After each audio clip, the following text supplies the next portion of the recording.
Good morning, everyone. Welcome to the Lasham Daily Briefing for Saturday, the 19th of October, 2024. We'll start here with the synoptic. This is lunchtime yesterday, and you can see the warm front and the cold front that were right to the west of us at that time.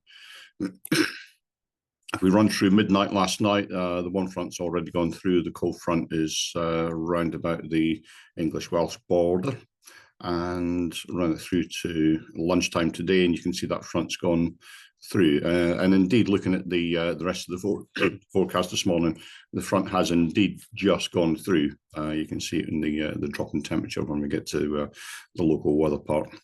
If we run that on again through midnight tonight and into tomorrow, you can see the forecast low pressure and storm system that's out in the Atlantic, just to the sort of west-northwest of Ireland.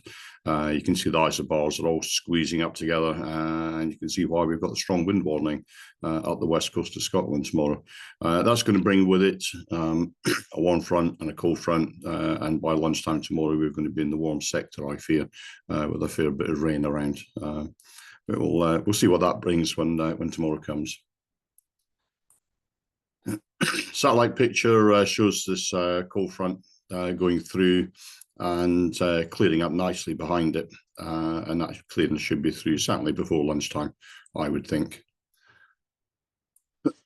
The rain radar again shows the worst of the rain is already passed. We might get the odd little bit now and again, and then maybe one or two showers this afternoon if we're really unlucky. But essentially that rain's gone through, and it should start to clear up now.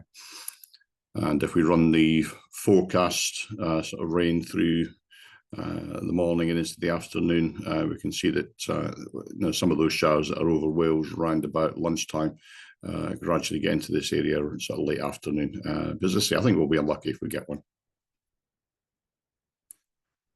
Odium, the TAF is well out of date, but their actuals are saying they've got about 400 metres visibility in heavy rain, overcast at 400 feet at the moment, with a temperature of 14, dew point of 13.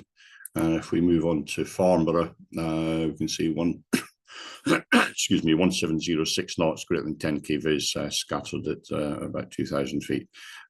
Some of this weather's actually just passed, but if we go down to the bottom few lines, becoming between now and lunchtime, local 28010 knots, with a 40% chance that by 12 o'clock there may be areas where the visibility is down to about 6 kilometres in rain. Spot winds then to the north of us at 1,000 feet, 27010 knots. To the south of us at 1,000 feet, 28015 knots.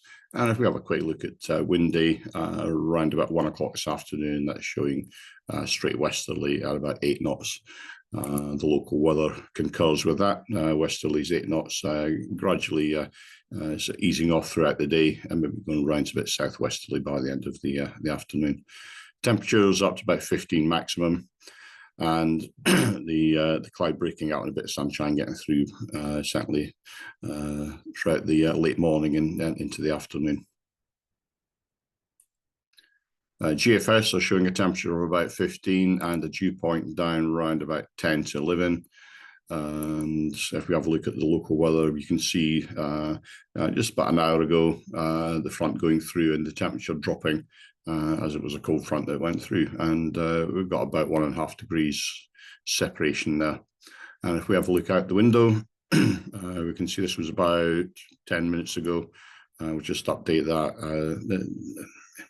A bit of brightness on the horizon, but if you're feeling a bit optimistic there, but that should clear up throughout the morning. Sky sights are showing cloud base gradually going up throughout the day, and at some point it will become flyable, and I'd like to be out there ready to go when it is. Top meteo, this is 9 o'clock in the morning. If we just run that through hour on hour, you can see the back end of the front clearing through, and there's a nice clearance there. By lunchtime we should be in nice clear air for the rest of the day. So moving on then to NOTAMs, there's just a couple NOTAMs that we really need to note. 16, there's a restricted airspace which is temporary down at Salisbury. And at 20 is your usual Barton Stacey live firing. So let's move on then to the airfield briefing. We'll start with the Odium cross section. You can see we've got low cloud base round about now, and over the next few hours that's going to rise. There may even be a little bit of thermal activity in the middle of the afternoon, but we should get cloud base certainly above 2,000, maybe up to about 3,000 feet. So that should give us a nice sort of opportunity to get out and do some flying. Having a look on the website, this is what the flying list looks like for book flying, which essentially equates to there's a K21 and a K13 on book flying. There's one K21 booked for aerobatics, and that may well happen this afternoon if the cloud base does go up to about 3,000 feet. We'll just need to wait and see on that. There's a one K21 booked for instructor training. There's a K13 with Imperial. And then there's a K30 and a K21 on the casual list in the morning and with the youth group in the afternoon. And there's also availability on SH3 and SH8. There's a couple of members on the casual list, and we may well need an instructor to help out there. And of course, the simulator is available as per normal. There's no movements to worry about today. There's nothing to report there. We're going to set up on runway 27 for a wet operation. Basically, the grass is too wet, so we're going to have to use the extender bar to tow the cables out. Watch out for misting canopies. It's that time of year again where canopies will mist up as soon as you close them. And please don't use your wheel brakes on the wet grass unless it's absolutely necessary. A gentle reminder about buggies and seated passengers, i.e. nobody on the flatbeds at the rear. And please do not land or taxi on the unusual parts of the disused runways, which are south of the main east-west runway, shown here in red. So there's your airfield setup for today. Launch point vehicle in the middle of the runway, winching to the south off the hard, aero towing to the north off the hard, and cables being towed down the grass with a westerly wind. That's it for today then. I'll see you either in the clubhouse or out on the airfield. Let's make sure we get everything ready when it does become flyable. We're ready to go. And I shall see you out there. Have a nice day, and please keep it safe. Bye.